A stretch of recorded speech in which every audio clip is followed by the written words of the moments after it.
Iden marché Lidl na kati ya Kinshasa. Ba diaspora benga na numero wana ezoleka okozwa Iden marché.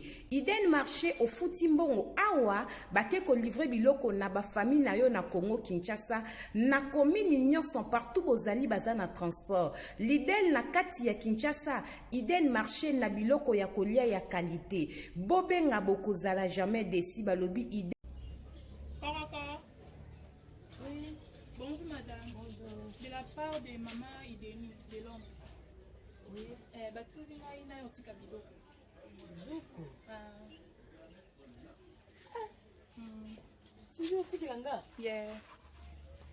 Maman Ideni na Londres.